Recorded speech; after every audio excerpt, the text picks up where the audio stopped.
Assalamualaikum warahmatullahi wabarakatuh. Selamat pagi anak-anakku sekalian. Salam sehat untuk kita semua. Sebelum pembelajaran BK terlebih dahulu kita berdoa masing-masing. Berdoa kita mulai. Bismillah. Berdoa selesai. Jangan lupa nanti kalian mengisi absen yang telah disediakan ya. Baiklah, saya Ibu Raden Sri Restiawati dengan pembelajaran bimbingan konseling akan memberikan materi bimbingan klasika mengenai potensi diri. Potensi diri adalah salah satu kunci kesuksesan hidup adalah mampu mengetahui dan mengembangkan potensi diri, tapi kita terkadang kita kesulitan menemukan potensi yang dimiliki oleh seseorang. Nah, ada baiknya kita lihat dulu apa itu potensi diri.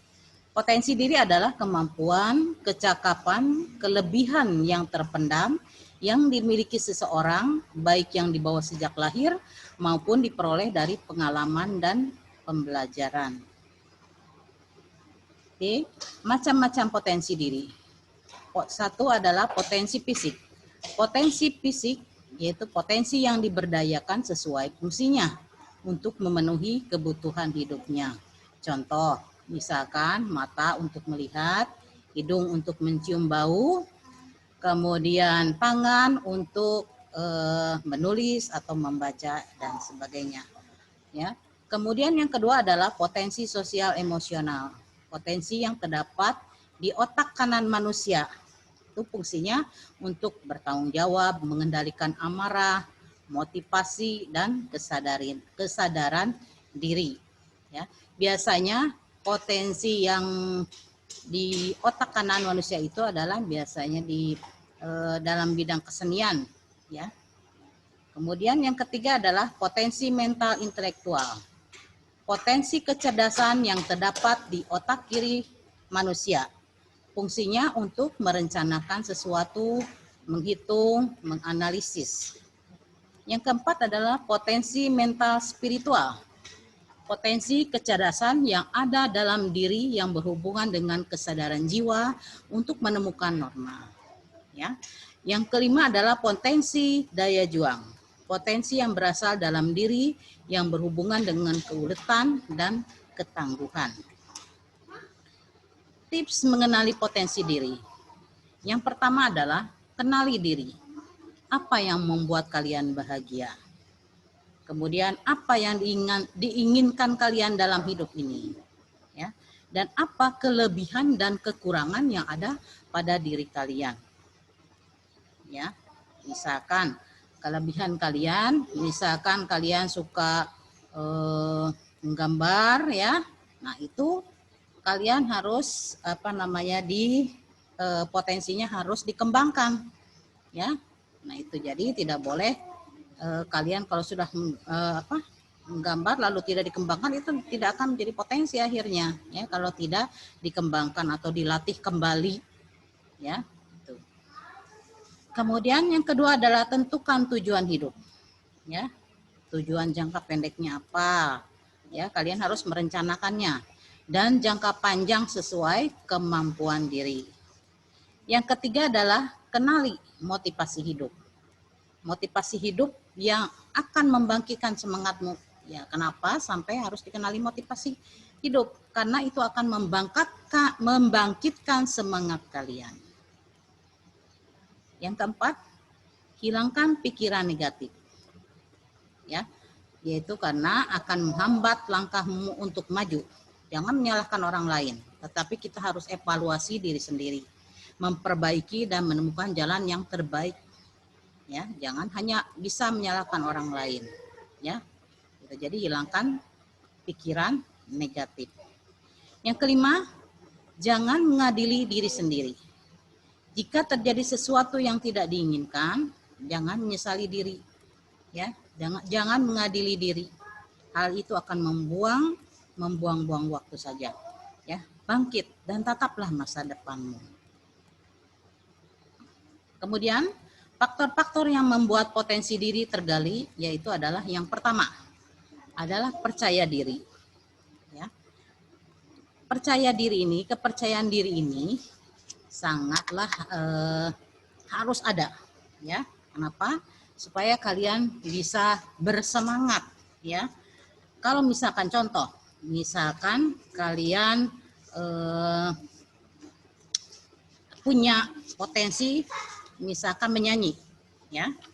Nah, kemudian ada festival menyanyi, kalian harus percaya diri bahwa kalian itu bisa. Kenapa orang lain bisa, kita tidak bisa, jadi harus kita percaya diri bahwa kita nih bisa, ya. Itu karena percaya diri itu adalah kesempatan, ya, untuk kalian maju. Kemudian yang kedua adalah hobi dan minat. Keluarkan hobi kalian, ya. Karena hobi kalian itu salah satu ada potensi yang ada pada diri kalian, ya. Kemudian yang ketiga adalah pergaulan, ya. Pergaulan seseorang dengan yang misalkan yang punya bakat menyanyi, yang punya potensi menyanyi, terus kalian bergaul dengan orang yang suka menyanyi juga, akhirnya kalian merasa tergali, ya, tergali potensinya. Akhirnya kalian ikut juga belajar, ya, belajar terus kepada teman yang bisa. Kemudian ini yang ke adalah saran untuk orang tua yang ingin mengetahui potensi anaknya. Yang pertama, kegiatan positif yang sering Anda lakukan, yang anak lakukan sampai lupa waktu. Ya, apa itu kegiatan positif yang sering anak lakukan sampai lupa waktu, ya. Harus dikenali oleh orang tua, ya. Nah, kemudian yang kedua, prestasi apa yang pernah diraih, baik prestasi akademik atau non akademik yang menonjol, ya, maksudnya prestasi akademik yang menonjol, ya, seperti misalkan anak suka pelajaran bahasa Inggris, ya. Nah, kalau anak suka pelajaran bahasa Inggris, berarti nilai di rapot itu akan tinggi, ya, akan tinggi. Nah, itu ibu bapak bisa memasukkan anak tersebut nanti kalau sudah SMA, memasukkan anak tersebut ke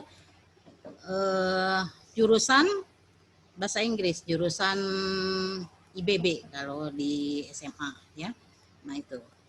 Jadi jangan jurusan bahasa, jangan Bapak Ibu ingin harus anak itu harus ke jurusan IPA, tidak, ya. Jadi sesuai dengan kemampuan anak tersebut, ya. Kemudian tadi sudah mata pelajaran apa yang menonjol, nilainya di rapot sudah. Kemudian yang keempat adalah jangan membandingkan prestasi anak dengan yang lainnya. Tentu saja berbeda, ya. Anak yang satu dengan anak yang lain berbeda prestasinya. Mungkin anak yang satu MIPA, ya, jadi sukanya matematik, IPA, ya. Kemudian anak yang satu lagi bahasa Inggris, bahasa Indonesia. Jadi berbeda kemampuannya, ya. Jangan ibu bapak memaksakan anak tersebut untuk memilih jurusan yang tidak diinginkannya, ya. Kemudian yang kelima adalah fasilitasi kegiatan atau prestasi anak, ya, difasilitasi. Kalau memang anak itu sukanya menggambar, ya fasilitasi.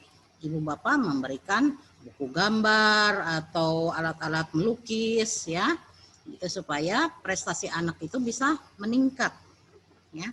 Atau misalkan menyanyi, ya, bisa dibuatkan ke misalkan di kalau sukanya menyanyi, ya, dilatih vokalnya ke guru lesnya misalkan, ya, atau ke guru les menyanyi, gitu.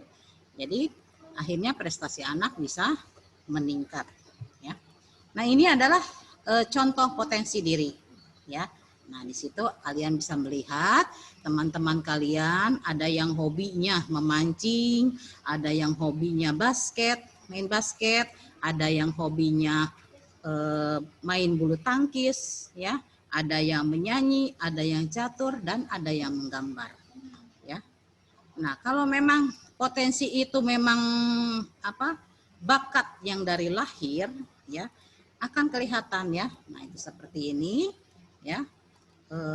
Bakatnya kelihatan oleh kalian sendiri, yaitu adalah misalkan menggambar, ya, memang menggambarnya memang bagus sekali itu ya, hidup.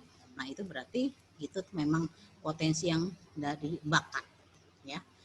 Nah, itu contohnya. Nah, demikian materi hari ini. Semoga kalian bisa memahami dan mengetahui potensi masing-masing. Ibu akhiri pertemuan pada hari ini dan kita akan bertemu lagi pada pertemuan yang selanjutnya. Terima kasih. Wassalamualaikum warahmatullahi wabarakatuh. Selamat siang.